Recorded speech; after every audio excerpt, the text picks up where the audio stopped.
நான் மோசேக்கு சொன்னபடி உங்கள் காலடி மிதிக்கும் எவ்விடத்தையும் உங்களுக்கு கொடுத்தேன். அல்லேலூயா. கரங்களை தட்டி எல்லாரும் ஆண்டவருக்கு நாம் மகிமை செலுத்துவோம். தொடர்ந்து இந்த ஆண்டு நாம் சுதந்தரிக்கும் ஆண்டு. Praise God. அல்லேலூயா. தேவன் கொடுத்த நமக்கு வாக்கு தத்தம் சுதந்தரிக்கும் ஆண்டு. பக்கத்தில் கைகள் கொடுத்து சொல்லுங்க, நீ உனக்கு கொடுத்த வாக்கு தத்தங்கள், நமக்கு சபைக்கு தந்த வாக்கு தத்தங்கள் எல்லாவற்றையுமே இந்த ஆண்டு நம் சுதந்தரிக்கும் ஆண்டாக கர்த்தர் நமக்கு வைத்திருக்கிறார். நல்ல உற்சாகம். மீண்டும் ஒரு விசை கரங்களை தட்டி அப்பாவுக்கு நல்ல மகிமை செலுத்தலாம். அல்லேலூயா. சத்தமாக சொல்லுங்களேன். என்ன ஆண்டு? சுதந்தரிக்கும் ஆண்டு. இந்த 2026 கடந்த நாட்களிலே, கடந்த ஆண்டுகளிலே தேவன் நம்மோடு அநேக காரியங்களை பேசியிருக்கிறார். அல்லேலூயா. அநேக வாக்குத்தத்தங்களை நமக்கு கொடுத்திருக்கிறார். அநேக தரிசனங்களை கொடுத்திருக்கிறார். சபை பிள்ளைகள் கவனிக்கணும். செய்தி நேரம். பிள்ளைங்க முன்னாடி பேசக்கூடாது. இங்கே தட்டி விடுங்கம்மா. பிள்ளைங்க யாராவது பேசுகிற அமைதிப்படுத்துங்க. அமைதியாக இருக்கணும். யாரும் பேசக்கூடாது. ஆண்டவர் நம்ம வாழ்க்கையில் கொடுத்த இதுவரைக்கும் வாக்கு தத்தங்கள், போன ஆண்டு வாக்கு தத்தங்களை கூட தான். அல்லேலூயா. இன்னும் நமக்கு நிறைவேற வேண்டிய காரியங்கள் நிறையா இருக்கிறது.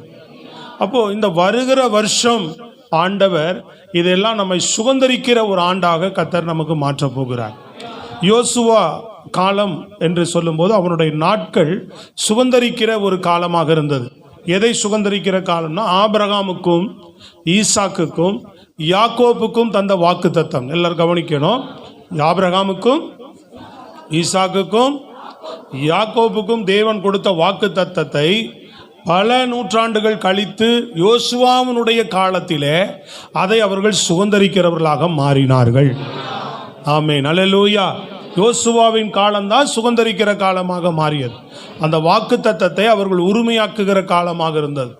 ஆண்டவர் அநேக நாட்களாக அவர் முற்புதாக்களோடு பேசிக்கொண்டு வந்த வார்த்தைகள், பேசிக்கொண்டு வந்த வாக்கு தத்தங்களை அவர்கள் நிறைவேற்றுகிற ஒரு காலமாக. அதனால் இந்த வருகிற இந்த ஆண்டு நமக்கு 2026 நம்ம வாக்கு தத்தங்கள், தேவன் நம்ம மேலே வைத்திருக்கிற திட்டங்கள், தேவன் நம்ம மேலே வைத்திருக்கிற அந்த தரிசனங்களை எல்லாம் நம்ம சுதந்தரிக்கிற ஒரு ஆண்டாக இது மாறப்போகிறது. அல்லேலூயா. அநேக ஆண்டுகளாக ஆண்டவர் பேசி கொண்டு வந்த வார்த்தைகள், வாக்கு தத்தங்கள் எல்லாவற்றையுமே இந்த ஆண்டிலே தேவன் ஒன்றின் பின் ஒன்றாக நம்ம வாழ்க்கையில் நிறைவேற்ற போகிறார். நம்ம ஊழியத்தில் நிறைவேற்ற போகிறார். நம்ம சபையில் நிறைவேற்ற போகிறார். ஒவ்வொரு விசுவாச குடும்பங்களிலும் அந்த வாக்கு தத்தங்களை தேவன் நிறைவேற்ற போகிறார். Praise the Lord. ஹல்லேலூயா. நல்லா சத்தமாக தான் சொல்லலாமே. அப்பாவுடைய நாமம் மகிமைப்படுவதாக. தொடர்ந்து இதில் இருந்து சில காரியங்களை நம்ம பார்க்க போகிறோம். மோசேக்கு யோசுவாவுக்கு ஆண்டவர் சொன்ன அந்த வாக்கு தத்தம், அந்த பேசின பின்பு அவனுக்கு ஒரு வாக்கு கொடுக்கிறார். மோசேக்கு சொன்னபடி, நீங்கள் உங்கள் காலடி மிதிக்கும் எவ்விடத்தையும் உங்களுக்கு கொடுத்தேன். அல்லேலூயா. அந்த வாக்கை கொடுத்துட்டு நீங்கள் போய் இந்த சுதந்தரிக்க போகிறதா அதை சொல்கிறார். அந்த கானான் தேசத்தை அவர்கள் சுதந்தரிக்க போகிற அந்த காரியத்தை தான் ஆண்டவர் அந்த வார்த்தையை மென்ஷன் பண்ணி சொல்றார். நீங்கள் காலடிக்கு மிதிக்கும் எவ்விடத்தையும் மோசேக்கு சொன்னபடியே உங்களுக்கு கொடுத்தேன் அப்படின்னு. இது மோசேகிட்ட சொல்லி அழைச்சிட்டு வந்தார். ஆனால் அந்த வாக்கு தத்தங்கள் பெற்றவர்கள் முற்பிதாக்கள் ஆபிரகாம், ஈசாக்கு, யாக்கோபு பெற்றார்கள். அல்லேலூயா. மோசே அந்த தரிசனத்தோடு அழைத்து வந்து யோர்தான் வரைக்கும் கொண்டு வந்தான். அதற்கு பின்பு அதை சுதந்தரிக்கிற அந்த பொறுப்பை, அந்த வேலையை ஆண்டவர் யோசுவாவினுடைய கரத்தில் கொடுத்தார். யோசுவா அதை சுதந்தரிக்கிற ஒரு மனிதனாக ஜனங்களை கொண்டு போய் அதில் சுதந்தரிக்க பண்ணுகிறவனாக மாறினான்.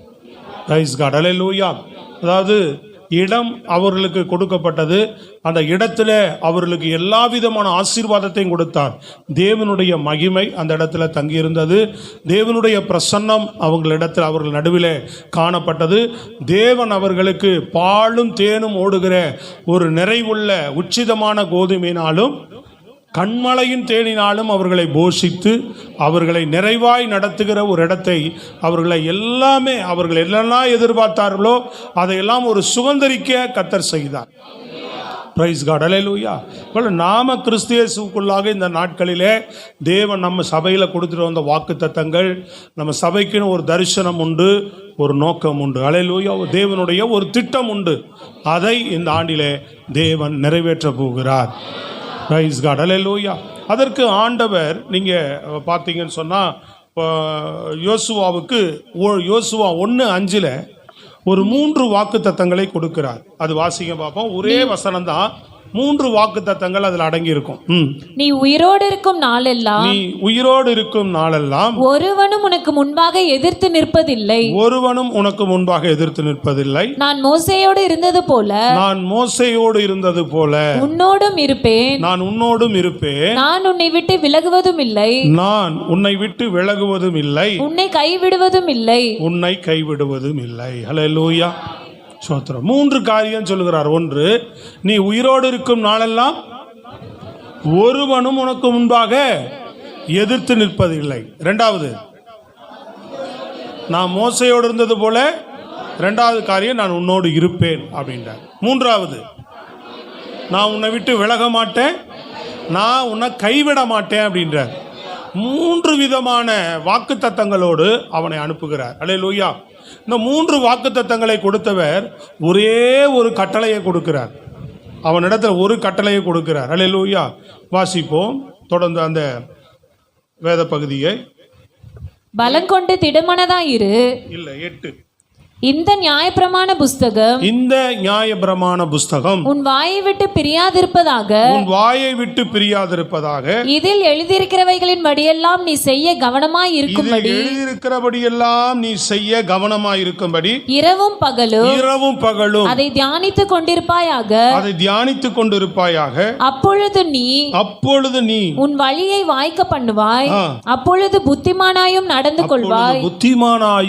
கொள்வாய் என்று சொன்னார். ஒரு அல்லேலூயா ஆமென் சொல்லுங்க பார்ப்போம். ஏறக்குறைய நான் 11வது மாதம் நான் போய் தனியாக ஜெபித்து இந்த வாக்குத்தத்த செய்தியை இந்த ஆண்டுக்காக முன்னமே நான் ஒரு 3 நாள் காத்திருந்து ஜெபம் பண்ணி இந்த செய்தி ஆயத்தப்படுத்தினேன். ஆனாலும் கூட இந்த ஆண்டின் இறுதியில் ஆண்டவர் வேத வசனத்தை அதிகமாக வாசிக்கணும், தியானிக்கணுன்ற அடிப்படையில் கடைசி இறுதி நாளில் நம்ம அந்த 3 நாள் சுத்திகரிப்பு கூட்டத்தில் மாலை நேரத்தில் ஆண்டவர் இடைப்பட்டார். இந்த குறைய காலையிலே அந்த வார்த்தை கொடுத்துருக்க வேண்டும், ஆனாலும் கூட மாலையில் தான் ஆண்டவர் அனுமதித்தார். காரணம், தொடர்ந்து அந்த 3 நாள் மாலையும் காலையில் 2 நாள் செக்ஷனில் 5 வேளையும் தொடர்ந்து ஆண்டவர் நம்மோடு கூட பேசின வார்த்தை, வேதத்தை நம்ம எவ்வாறு கைக்கொள்ள வேண்டும், வேதத்தில் எவ்வளவாக நம்ம பிரியமாக இருக்க வேண்டும் என்கிற காரியத்தின் அடிப்படையில் தான் பேசிக்கிட்டே வந்தார் ஃபுல்லாக. அதை நான் எடுக்கும்போது இதே மனதில் வைத்து எடுக்கலை, ஆனால் தொடர்ந்து கொடுக்கும்போது அதில் ஒரு குறிப்பு இருக்குன்னு எனக்கு தெரியும். ஆனால் இப்போது ஆண்டவர் இன்று மாலையில் நான் தொடர்ந்து எடுக்கும்போது ஆண்டவர் கொடுத்த ஒரு கட்டளை இதுதான். நீங்கள் சுதந்தரிக்க வேண்டியதெல்லாம் சுதந்தரிப்பதற்கு நீங்கள் செய்ய வேண்டிய ஒரே காரியம், இந்த வசனம் தேவனுடைய வார்த்தை நம்ம வாயை விட்டு பிரியாமல் இருக்கணும். ஸ்தோத்திரம், அல்லேலூயா. அப்படின்னு என்ன செய்யணும்? ஒன்று வார்த்தை அறிக்கை செய்யணும், இல்லது வசனத்தை வாசிச்சுட்டு இருக்கணும். சொல்லுங்க, அல்லேலூயா. வசனத்தை என்ன பண்ணணும்? அதிகமாக நீங்கள் முக்கியத்துவம் கொடுக்கணுன்றார் வேதத்துக்கு. இந்த உபவாச ஜபத்தில் முதல் நாள் ஆண்டவர் கொடுத்த வார்த்தையே பார்த்தீங்கன்னு சொன்னால், பொன்னிலும் பசும் பொன்னிலும் மிகவும் என்ன செய்யப்படத்தக்கது, நம்முடைய வேதம் விரும்பப்படத்தக்கது. பொன்னிலும் பசும் பொன்னிலும் ஏன் விரும்பப்படத்தக்கது அப்படின்னா, அந்த அதிகாரத்தில் 19 சங்கீதத்தில் சில காரியங்களை அவர் சொல்லுகிறார். அது என் ஆத்துமாவை உயிர்ப்பிக்கக்கூடியது. ஏன்னா பொண்ணோ பொருளோ கொண்டு போய் கொடுத்தால் கூட என்ன செய்ய முடியாது, ஆத்துமாவை மீட்கிறதுக்கு யாரும் கிடையாது. வசனம் என்ன செய்யும்? நம்முடைய ஆத்துமாவை மீட்கக்கூடியது. சத்தமாக சொல்லுங்க, விளங்குதா உங்களுக்கு? அப்போ வசனம் என் ஆத்துமாவை மீட்கக்கூடியது, என் இருதயத்தை சந்தோஷிப்பிக்கக்கூடியது, என்னை பேதையை ஞானியாக்கக்கூடியது, கண்களை தெளிவிக்கிறது, என்னை எச்சரிக்கிறது அப்படின்னு சொல்லி ஆண்டவர் அந்த முதல் நாளிலே இருந்தே தொடர்ந்து ஒரு நாளும் வேதத்தினுடைய முக்கியங்களை, வேதத்தை ஆராய்ந்து பார்க்கவும், தொடர்ந்து வேதத்தை நாம் எந்த அளவுக்கு தியானம் பண்ண வேண்டும் என்றும் ஒவ்வொரு நாளும் வேத சத்தியங்களை குறித்து நம்மோடு கூட இடைப்பட்டார். கிட்டத்தட்ட ஒரு 3/4 பேர் அதில் வந்திருப்பீங்க. அந்த கூட்டத்திற்கு உங்களுக்கு தெரிந்திருக்கும் அந்த சத்தியம்.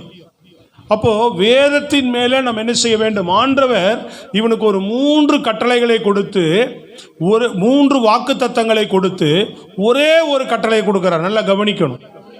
எப்பவுமே வாக்குத்தத்தம் என்றாலே ஒரு கட்டளையும் ஆண்டவர் கொடுப்பார்.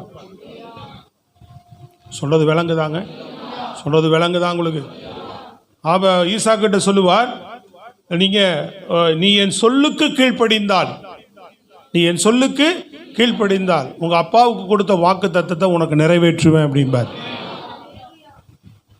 ஆபிரகாம் என் சொல்லுக்கு கீழ்ப்படிந்தான்றார். அப்போ ஆண்டவர் ஒருத்தருக்கும் ஒரு கட்டளையை வைத்து தான் கூட என்ன வைக்கிறார்னா ஒரு வாக்கு தத்தத்தை கொடுப்பார். இப்போ இந்த ஆண்டு நல்லா கவனித்துக் கொள்ளுங்க. கடந்த ஆண்டு கொடுத்த வாக்கு தத்தங்களும் சரி, அதுக்கு முன்னாடி கொடுத்த வாக்கு தத்தம் சரி, இதெல்லாமே ஆண்டவர் எனக்கு உணர்த்தினார். பழகி பெருகி திரளாய் வர்த்தித்து விருத்தி அடைவோம். போன ஆண்டுக்கு முன்னாண்டு கொடுத்த வாக்கு இல்லையா? போன ஆண்டு வாக்கு நிச்சயமா நான் உன்னை ஆசீர்வதித்து